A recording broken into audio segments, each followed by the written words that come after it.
Saya lahir di Kelang, Selangor, dan pada masa itu saya lahir di dalam estate.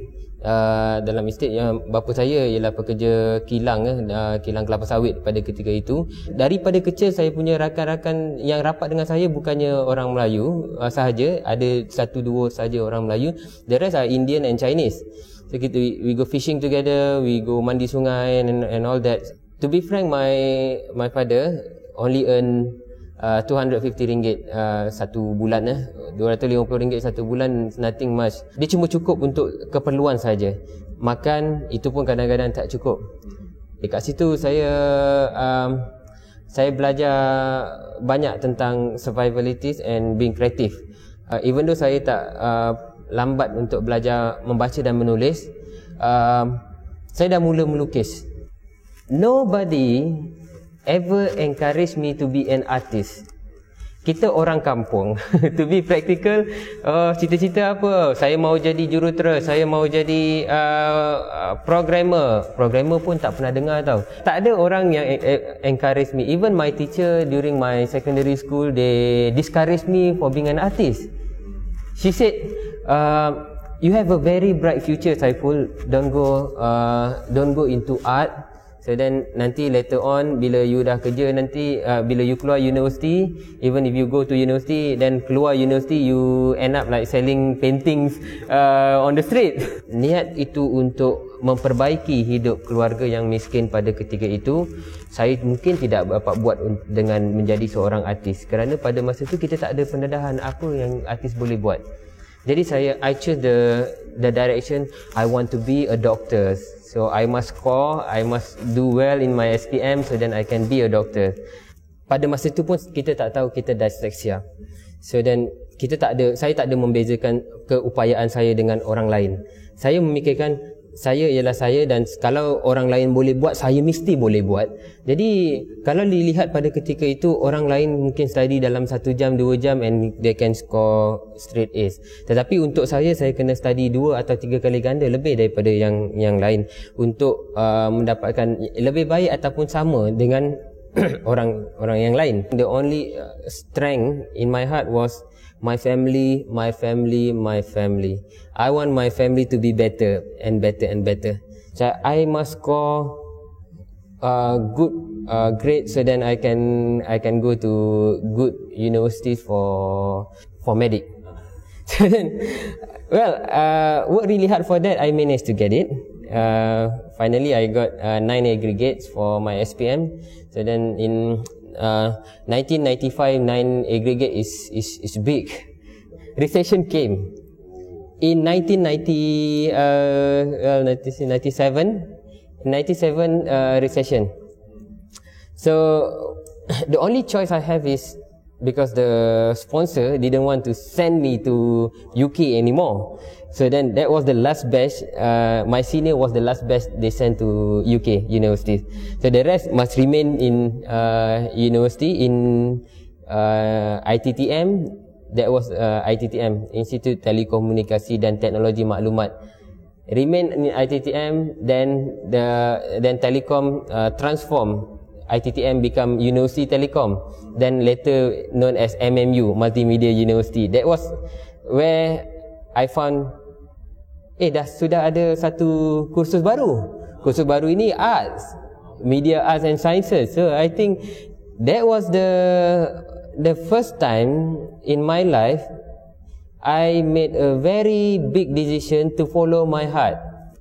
Tidak kira apa yang orang lain mahukan untuk saya jadi doktor ataupun engineer, tetapi di situ saya pilih jalan saya untuk ikut kata hati. Saya mau pilih bidang seni, dan kemudian saya ambil filem dan animation pada ketika itu for another next 3 years, dan keluar daripada itu saya jadi serve in Lim Kok Wing University as a lecturer. Then only then after that ups and down in art. Then after in the end I took photography when I was broke in 2004. I broke because of a couple of business didn't happen. The first one because of partnership. We were so naive during that time. You are nothing. You always treat everyone are nice. So then it wasn't right at all. Then saya pergi kepada perniagaan yang kedua, iaitu perniagaan yang berkaitan dengan producing content for interactive learning. But unfortunately, the resources of my investor gone before the whole thing can even be published and marketed. So I said, okay, this is the time where I lost. That was the time when I lost everything. Beginning in 2004, itulah satu-satunya perniagaan yang saya buat menggunakan duit saya sendiri. Idea sendiri, buat dengan duit sendiri dan gunakan apa saja yang ada. Okay, I only have 90 bucks in my pocket. Nothing much you can buy with 90 bucks.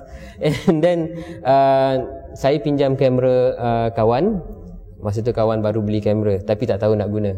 So I think this is the time for me to take advantage. So I told him, bagi pinjam kamera tu, saya pakai 1 bulan. Lepas ni saya ajar you macam mana buat pakai. Daripada RM90 tu, saya mula berjinak-jinak dalam fotografi dan mula beli DSLR sendiri. Kemudian mula dapat international photography assignment. Masa tu dalam bulan ke-4, saya masa tu dah ke Bali, dan kemudian saya ke Paris, dan after that appointed as a royal wedding photographer untuk Sultan Brunei. Dan kemudian slowly the career go up slowly, nicely, and that was beautiful. Richard Branson is one of them. Dia datang dengan banyak crazy idea yang orang fikirkan itu mungkin idea yang gila, yang orang tak mau buat, tetapi dia buat dan dia manage untuk dapatkan idea itu yang memberi dia satu kejayaan dalam dia perniagaan dia. Dia punya cara pemikiran di luar daripada kepompong, di luar daripada logik sometimes, sampai dia fikir, oh, I think I want to do Virgin Galactic. So Virgin Galactic is for ordinary people like us to go to space. I think that is very crazy. I myself also think that is really crazy, but he made it. He's actually on the way there. So that's my idol in the business. Kalau kita saja yang menerima tetapi tidak memberi semula kepada orang lain, satu hukum dunia itu sudah hukum dunia, hidup di dalam dunia, hukum alam ini kita dah stop. Because kita mesti terima dan kita mesti beri semula. Tapi dalam Rumah Pengasih Warga Prihatin, kita satukan hati manusia ini dengan dalam satu keharmonian sebagai satu prototype for living community untuk di luar. Kalau katakan kita mampu untuk menyatukan Melayu, Cina, India, semua tu, and we love each other just like brothers, so it will be really fun place to live. Malaysia is going to be the example to the world. So memang banyak negara yang walaupun hanya 2 kaum saja pun bergaduh tak habis-habis, tapi Malaysia pun orang dah panggil harmoni. Saya orang Malaysia. Saya mau, itu salah satu antara ultimate goal Rumah Pengasih Warga Prihatin.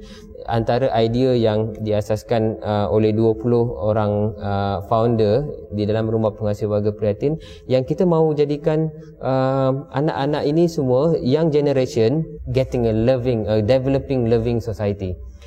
I was there during the time the project was not physicalized yet, and sampai sekarang bila things dah jadi semua, kita masih lagi berada di situ, kita masih lagi support keberadaan Rumah Pengasih Warga Prihatin, kerana visi dan misi itu adalah membawa kepada satu perpaduan regardless of the skin color and religion and races.